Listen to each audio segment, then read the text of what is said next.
नमस्कार प्यारे विद्यार्थियों।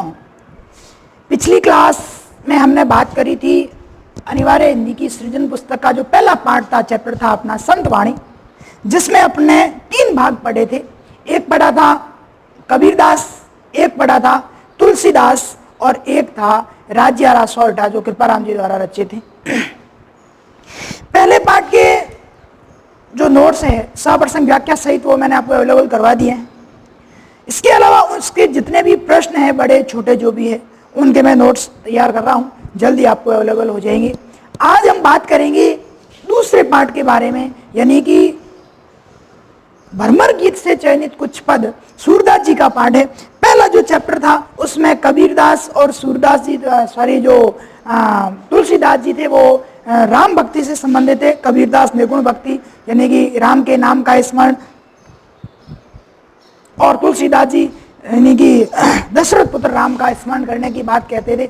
उसमें हमने नीति और व्यवहार संबंधी, लोक मर्यादा संबंधी दोहों की बात करी थी, दो और सॉल्ट होगी। अब आज हम पढ़ने जा रहे हैं पद, किसके? सूरदास जी के पद, जिन्होंने भगवान कृष्ण की भक्ति करी थी और उनसे संबंधित 3 जो ग्रंथ लिखे, सूर सागर, सूर सारावली, साहित्य लेरी, उसमें सूर सागर से कुछ पद ये है जिसमें आज हम उनके बारे में देखेंगे। तो सबसे पहले हम बात कर लेते हैं सूरदास जी से संबंधित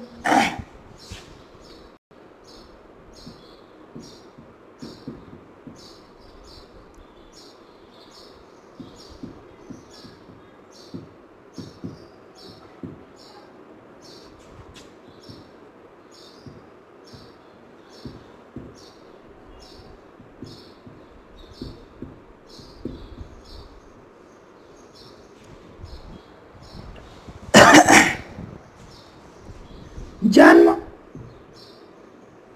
सन 1478, कहीं कहीं 1483 भी लिखा हुआ है, ध्यान रखना। 1478 कहां पर? दिल्ली के निकट सी नामक गांव में।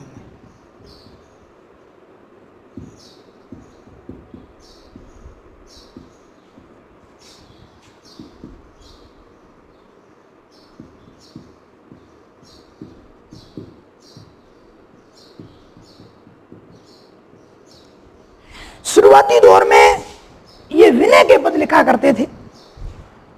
प्रारंभिक दौर में क्या करते थे? विनय के पद लिखते थे। लेकिन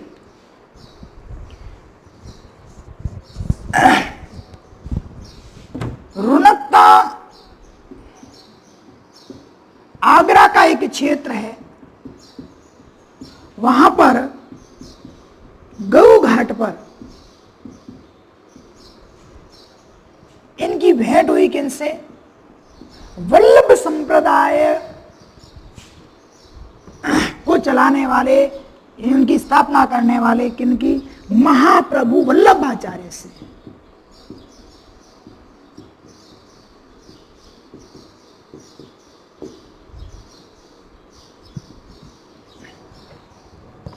वल्लभाचार्य जी ने इन्हें क्या किया कि भागवत कथा सुनाई,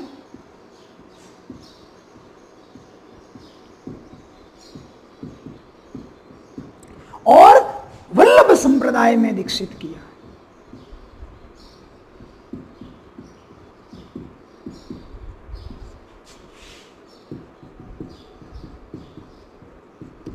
अब जब सूरदास जी वल्लभ संप्रदाय में दीक्षित हो गए तो उन्होंने क्या कर दिया?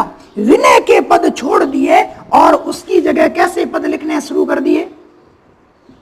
भक्ति, श्रृंगार और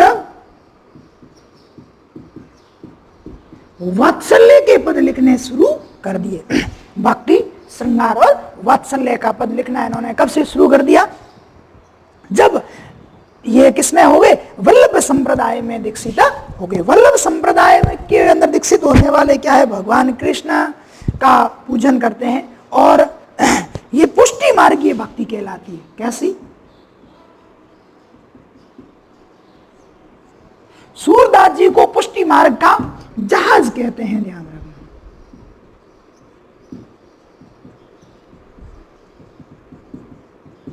जब सूरदास जी की मृत्यु हुई थी 1500 समझो, इसमें हालांकि 63 लेकर रखा है, लेकिन 65 में तो वल्लभ संप्रदाय की स्थापना हुई थी 83 में। तो उस समय विठलदास जी ने कहा था, पुष्टि मार्ग को जहाज जाते है, जाको कुछ ले वो छो ले। पुष्टि मार्ग का जहाज आज जा रहा है, यदि आपको कुछ प्राप्त करना है तो आप कर सकते हो। भगवान श्री कृष्ण की लीलाओं का सुंदर चित्रण किया है इन्होंने। बाल लीलाओं का और गोपी और कृष्ण का जो प्रसंग है उसका बखूबी से वर्णन किया है इन्होंने। इसके साथ साथ उच्च कोटि के साहित्य की का सृजन किया।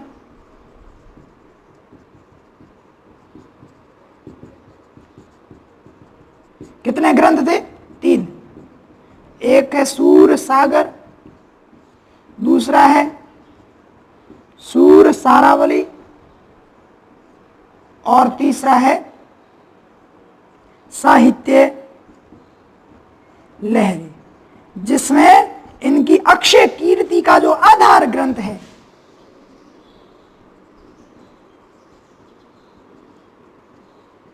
वो कौन सा है? सूर सागर है, ध्यान रखना।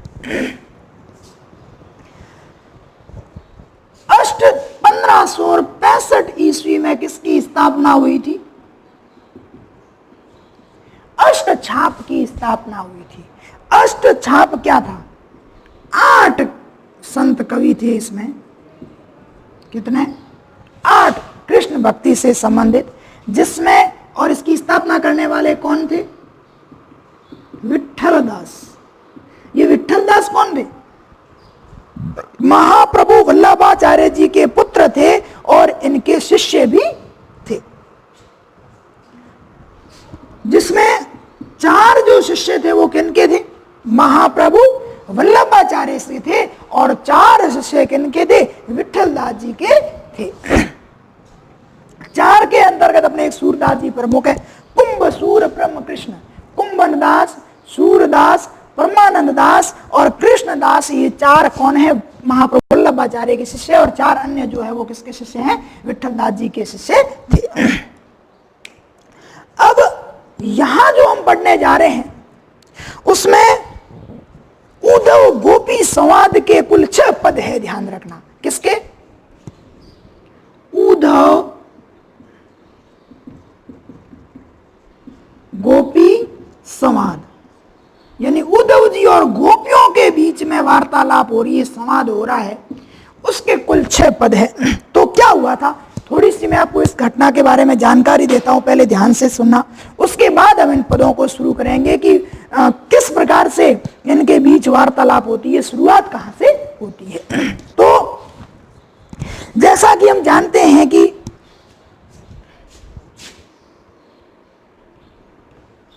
कृष्ण जी के मामा थे कंस, जो बहुत ही क्रूर निर्दयी व्यक्ति था। इसने ये ठान लिया था कि भाई वसुदेव और देवकी के कोई भी अगर मान लीजिए संतान होगी, उसको मैं क्या कर दूंगा? नष्ट कर दूंगा, मार दूंगा। अब इसने क्या किया कंस ने कि भाई जैसे कृष्ण का जन्म हुआ तो बाकी वालों को इनको लगा कि भाई इस प्रकार से तो ये मार देगा, तो इन्होंने क्या किया कि गोकुल भेज दिया कृष्ण को। किन के साथ? नंद बाबा, नंद और यशोदा के साथ। कहां भेज दिया? गोकुल भेज दिया। और तो फिर पीछे इस कंस ने क्या किया? इनको जेल में बंद कर दिया, वसुदेव और देवकी को। अब कृष्ण जब थोड़े बड़े होते हैं तो वहां से कुब्जा दासी और अन्य जितने भी लोग हैं, कहां के? मथुरा के, वो क्या करते हैं कि कृष्ण को कहां बुलाते हैं? मथुरा बुलाते हैं। और वहां से लाने के लिए किसको भेजा जाता है? सुफलक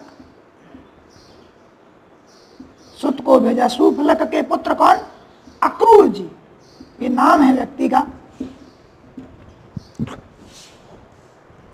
अक्रूर जी जो है वो कृष्ण को लेने के लिए आते हैं और आकर के गोपियां और नंद बाबा यशोदा को ये कहते हैं कि आप कुछ समय के लिए कृष्ण जी को क्या कर दीजिए, हमारे मथुरा भेज दीजिए, मूल निवास स्थान उनका जन्म स्थान है, और कुछ समय बाद ये क्या हो जाएंगे, वहां से वापस आ जाएंगे। तो अक्रूर जी जो है वो क्या है कि कहाँ ले जाते हैं इन्हें, कृष्ण जी को मथुरा ले जाते हैं। अब पीछे गोपियों की स्थिति बड़ी विरह से युक्त हो जाती है, राधा जी की स्थिति विरहकालीन हो जाती है, यानी राधा और गोपियां जो है वो कृष्ण के बिना क्षण भर भी नहीं रह सकती। उधर मथुरा में कृष्ण जी का परम मित्र कौन, उद्धव, जो सकल और दिखने में रूप रंग में भगवान कृष्ण के जैसा ही है। वह कृष्ण के पास आकर के कहता है कि क्या बात है प्रभु, उदास उदास कैसे बैठे हो। तो कि बस पूछ मत यार, मेरा तो मन ही नहीं लग रहा है यहाँ पर गोपियां और राधा जी के बिना। तो कि देखो मेरी तरह योग साधना करो, किसी की इस प्रकार से प्रेम मार्ग के अंदर जा ही क्यों रहे हो आप, इस प्रकार से योग साधना कीजिए तो ब्रह्मा की प्राप्ति हो जाएगी। अब कृष्ण मन ही मन ये सोच रहे हैं कि भाई रूप रंग में तो मेरे जैसा है, लेकिन लखन तो है नहीं इसमें। चलो ठीक है, तो कृष्ण ने व्यंग्यात्मक रूप से कहा कि तू भाई एक काम करो, तुम मेरे परम मित्र हो, तुम मेरा कष्ट थोड़ा सा दूर कर दो। आप एक काम करो, गोकुल जाकर के गोपियों को योग सिखा के आ जाओ। तब उद्धव जी मन ही मन अति प्रसन्न हुए कि भगवान खुद ने मुझे क्या किया है, योग सिखाने के लिए मुझे चयनित किया है, मुझे भेजने के लिए कह रहे हैं। मन ही मन प्रश्न रथ सजा करके वहां से रवाना हो जाते हैं, और दूर से जब गोपियां रथ को देखती है तो मन ही मन ऐसा सोचती है कि कौन आ गए हैं, कृष्ण आगे है, कोई वैसो ही अनुहारी कृष्ण के जैसा ही कोई आ रहा है, हो सकता है कि कौन हो, कृष्ण ही हो। लेकिन जैसे ही रथ द्वार पर आके रुकता है तो मन खिन्न हो जाता है, अप्रसन्न हो जाता है, क्योंकि कृष्ण जी ने आकर के, कौन आया वहां पर, उद्धव आया। फिर भी देखती है कि भाई कृष्ण के परम मित्र है, उनका अच्छा संदेश लेकर के आए हैं, तो उनका आओ भगत सत्कार करना चाहिए। अब ऐसी स्थिति में बीच में उद्धव जी बैठे हैं, आसपास गोपियां और नंद बाबा यशोदा सब, राधा जी सभी बैठे हैं, और उनके बीच वार्तालाप होती है, वहां के समाचार पूछते हैं। और उस प्रसंग का वर्णन जो है वो यहाँ कौन कर रहे हैं, अपने पदों में कर रहे हैं सूरदास जी। कुल कितने पद लिखे इन्होंने यहाँ पर, 6 पद है, इनके ध्यान रखना। इन 6 पदों का वर्णन है, और इन 6 पदों के अंदर क्या क्या है देखो। सबसे पहले जब उद्धव जी योग साधना के बारे में बात करते हैं और गोपियों से कहते हैं कि कृष्ण वापस आने वाले हैं नहीं, तुम एक काम करो कि मैं तुम्हें योग सिखा देता हूं, जिससे प्रेम को भूल जाओगी और ब्रह्मा की तुम्हें प्राप्ति हो जाएगी। तब गोपियों ने कहा अच्छा, ये तो सिर्फ दिख ही रहा है रूप रंग से कृष्ण जैसा, मन तो इसका कृष्ण जैसा नहीं है। इतने में वहां वो एक भ्रमर को देखती है, और उस भ्रमर के बहाने के माध्यम से उद्धव पर इतने व्यंग्य बाण छोड़ती है, कटाक्ष करती है कि उद्धव जी बेचारा आखिर हार करके वापस कृष्ण के पास चला जाता है, और जाकर के कहते हैं कि भाई तुम जाकर के उन्हें दर्शन दे दो, नहीं तो तुम्हारे वियोग में गोपियां जो है वो अपने प्राण त्याग देगी। सबसे पहले क्या है, जब उद्धव जी गोपियों को योग सिखाने की बात करती है तो गोपियां उद्धव से क्या कहती है देखो।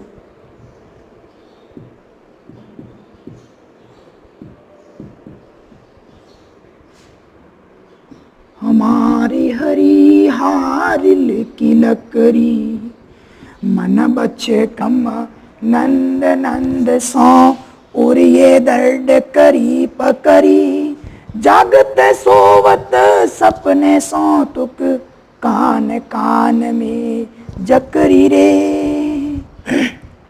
देखो, हमारे हरी हारिल की लकड़ी, हमारे भगवान श्री कृष्ण हरियल पक्षी की लकड़ी के समान है।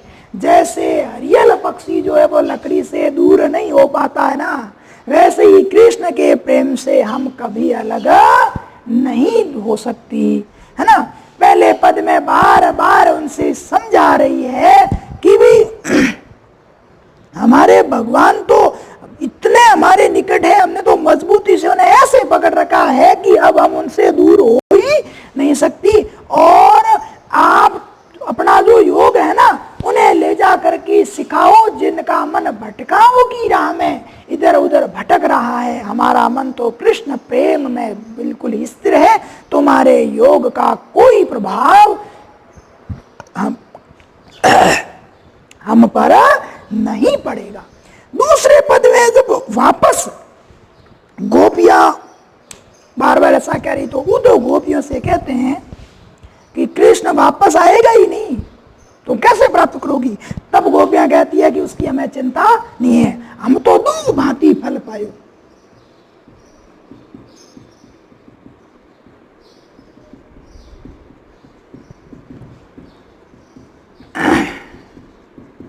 जे ब्रज नाथ मिले को नी तो नात्रु जग जस कहो।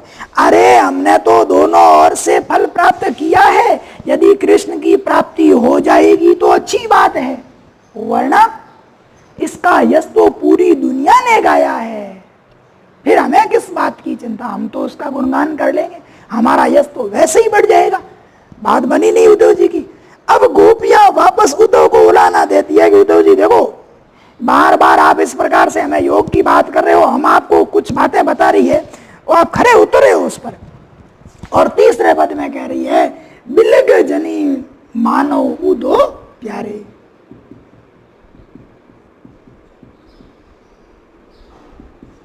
मानहु